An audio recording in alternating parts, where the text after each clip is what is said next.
Hey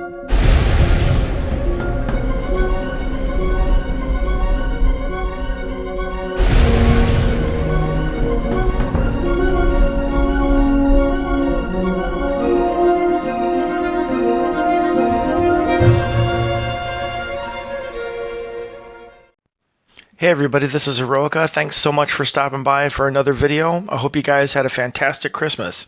In this episode, we're going to be talking about the hero DHAEGON Stonecrusher. He is available, his first token is available in Chapter 21 at the end, and if you've seen my other video, you'll saw that that's where I had received my first token to unlock him, and we're going to go through his entire profile now and take a look at him. But before we do that, as I mentioned in that other video, DHAEGON Stonecrusher is allegedly, and this is according to the character background, Rogar's father, right?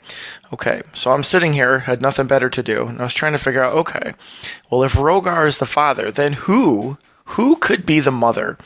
And there's only one female hero I could think of, okay?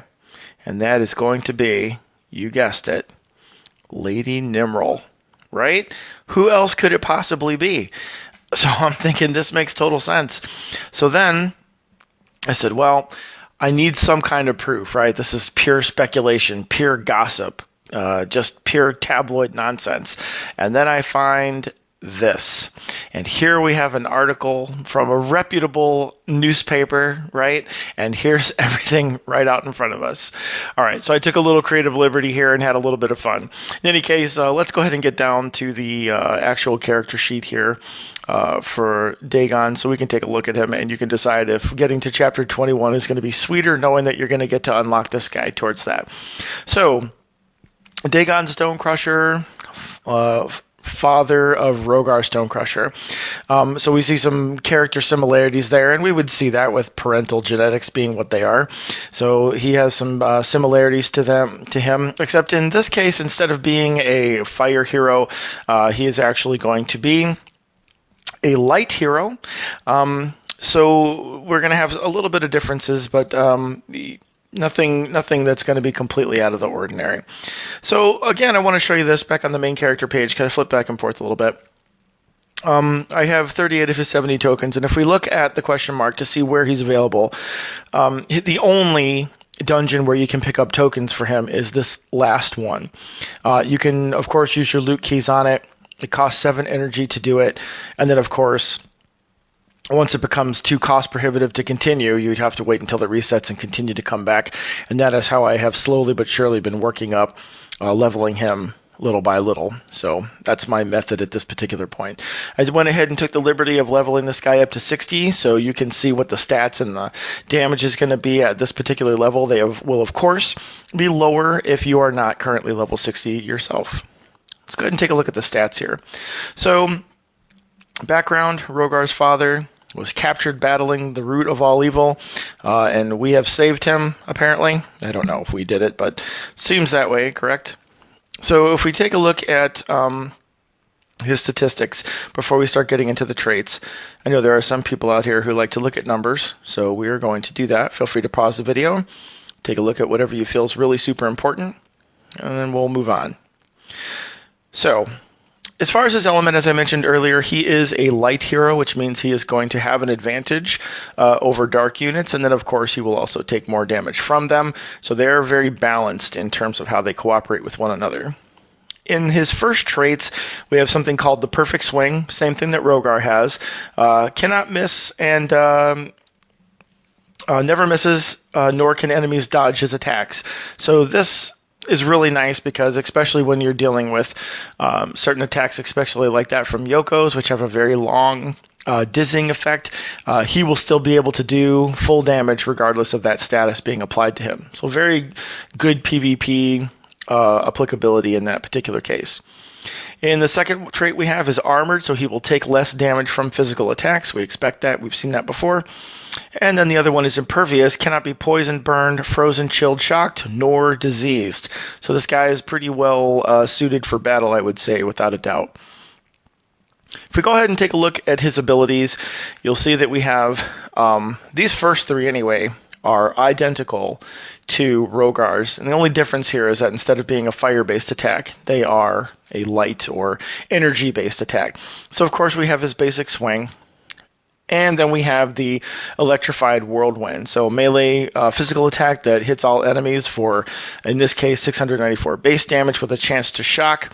Rogar has a very similar attack in what it does and how it performs, except this one has the added ability of shocking. And then the next one that we have here is Skullcracker. Melee physical attack for an enemy hits them 3 times for, at this level, 383. And Rogar, again, has the exact same attack, similar to it, just a little bit different in how they operate. So I was only able to ascend this guy 1 time, and that is because I am missing the Astral Evos. I need 4 more of them to do that. But of course, there's a place for you to farm them, and that's those right here. We can take a look at what we would get for the next ascension. That is going to be a melee lightning attack for 422 base damage, and does 3 times the damage if they're shocked. So you can sort of set yourself up for this by using the electrified whirlwind, and then you can swing back over, and hopefully, if it's been applied, then you can hit them with the intensify shock and do more damage than just the base damage that's being listed here. I unfortunately did not take a screenshot of what the original first ascension was for that, so I apologize. But in this second ascension, here you can clearly see what it's going to take to get him up to the next level. So I haven't really had an opportunity to use this guy too much. What I have seen of him is fairly on par with Rogar and what he does, except, of course, if you have an elemental that's not responsive to being a light hero, then you're not going to see the kind of damage. So what I mean by that is that obviously Rogar is a fire hero, so when I use him against grass enemies or nature enemies, there's obviously more damage. In this case, he would not be as potent versus those enemies. So of course, and it's just really stating the obvious here, that he's going to do better when you set him up to be better, is really what it boils down to. In any case, this is DHAEGON Stonecrusher once again. He is available in the campaign under, and I will slide over here and show you this, Chapter 21. And he will be available in the final dungeon of the Garden of Evil. And his token is available there for you once you reach the end. At this point, it's going to be really difficult to determine whether the massive amount of effort it's going to take to level DHAEGON into the 5- and 6-star range is going to really be worth it or not. At this point, he has all of 1 dungeon available for you to get these tokens from, and to be honest with you, he doesn't appear to be any more powerful than some of the main characters we currently have access to. In this case, I would have to say that if you find yourself bored and you want to work on him, that might be the way to go, but at this particular point, I wouldn't go sinking serious amounts of gems into him unless you're just one of those hardcore collectors that has to have him available. Anyway, thanks so much for watching the video. I really appreciate it. If you haven't already done so, please subscribe. If you do have this character already and you've used him and you have a different opinion, please feel free to comment on that. I try to respond to everybody. You guys have a fantastic weekend, and thanks so much for stopping by. I will see you at the next video.